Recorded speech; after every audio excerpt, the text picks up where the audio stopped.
Galera, vamos para o nosso último vídeo da aula de hoje. Agora a gente vai falar da extinção do poder familiar e na aula que vem a gente vai fazer uma aula especial acerca da nossa alienação parental. Um tema que ganha um destaque gigantesco. Na prática a gente vê advogado e advogada pleiteando alienação parental. Bem, enfim, às vezes não sabe nem direito como que funciona o instituto, mas acaba pleiteando porque o importante aí é ficar se judicializando as matérias, né? Enfim. Vamos lá. Então, superadas essas primeiras análises que a gente tem acerca do exercício do poder familiar, a gente, dentro do artigo 1635 do Código Civil, o Código ele traz para nós as hipóteses em que esse poder familiar é extinto. E os casos, na verdade, são cinco possibilidades.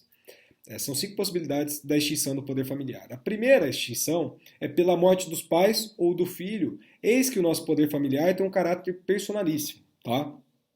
Segunda possibilidade de extinção seria pela emancipação dentro dos termos do artigo 5º, parágrafo único do Código Civil, já que a nossa emancipação ela vai antecipar os efeitos da maioridade para fins civis.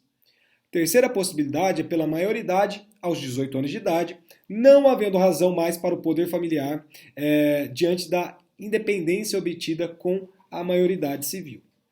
A quarta hipótese de extinção do poder familiar é pela adoção, diante de um rompimento do vínculo em relação à família anterior. E a quinta e última hipótese é diante de decisão judicial nos casos do artigo 1638 do Código Civil, e a gente vai dar uma estudada acerca desse artigo 1638 do Código Civil.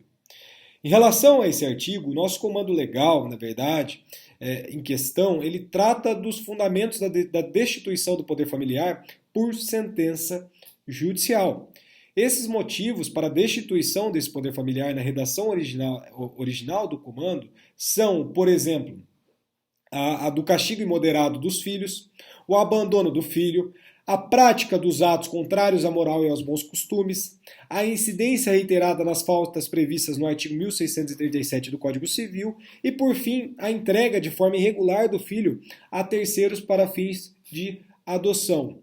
Essa última hipótese da entrega dos filhos para adoção de forma irregular foi incluída pela Lei 13.509 de 2017, que trouxe alterações a respeito da adoção, como a gente viu na aula passada, nas aulas passadas, melhor dizendo, né? Então, sobre essa última previsão, a propósito, a gente tem uma recente decisão de 2018 do Superior Tribunal de Justiça que acabou por firmar uma tese de que, na hipótese em que o reconhecimento de adoção à brasileira, lembre-se que a adoção à brasileira é aquela, entre aspas, em que se convalida pelo vínculo do afeto, foi um fator preponderante para a destituição do poder familiar, porque a época em que a entrega de forma irregular do filho para fins de adoção não era hipótese legal de destituição do poder familiar. Então, a realização da perícia se mostra imprescindível, no caso em concreto analisado pela STJ em 2018, para a aferição da presença de causa para a excepcional medida de destituição e para a constatação da existência de uma situação de risco para a infante.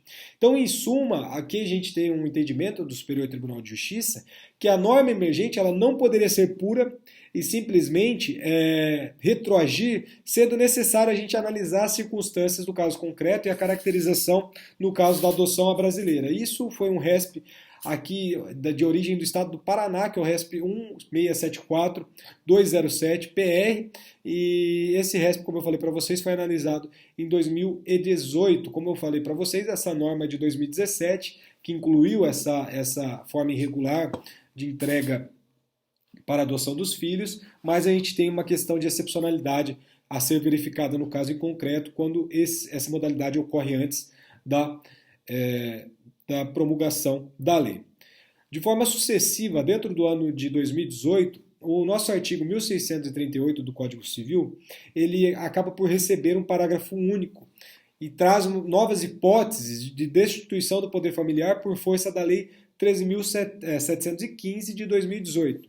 Então, assim, por exemplo, perderá por ato judicial o poder familiar aquele que praticar contra outrem, igualmente titular desse mesmo direito, desse mesmo poder familiar, por exemplo, homicídio, feminicídio ou lesão corporal de natureza grave ou seguida de morte, por exemplo, quando se tratar de crime doloso envolvendo violência doméstica e familiar, ou menosprezo ou discriminação à condição da mulher. A segunda possibilidade, que foi incluída pela Lei 13.715 de 2018, é através do estupro ou outro crime contra a dignidade sexual sujeito à pena de reclusão. Então, da mesma forma, também a gente tem hoje, que também gera destituição do poder familiar, o ato de praticar contra o filho, a filha ou outro descendente, caso de, por exemplo, o neto ou a neta, esses mesmos crimes propostos aqui dentro desse parágrafo único do artigo 1638. Fechamos a aula de hoje. Eu não vou trabalhar a alienação parental ou a implementação das falsas memórias, porque eu acho que isso merece uma aula separada, com maior destaque. Agradeço muito novamente por ontem, né? Agradeço também vocês por estarem acompanhando os vídeos.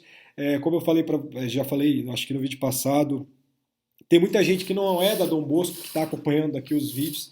A gente já está com mais de, acho que 2.000 visualizações no canal em 2 meses. Como eu falei, é algo totalmente assustador. Então, sempre estou à disposição. Para quem tem o meu contato, pode mandar no WhatsApp, no grupo lá da nossa sala, enfim. Quem está pelo YouTube e não tem um contato comigo direto, pode mandar aqui nos comentários que a gente vai respondendo sempre que possível. Muito obrigado, um bom final de semana, fiquem todos bem, lavem as mãos, tentem ficar em casa, enfim. Agora com o frio as coisas acabam piorando, eu acho, um pouco, né?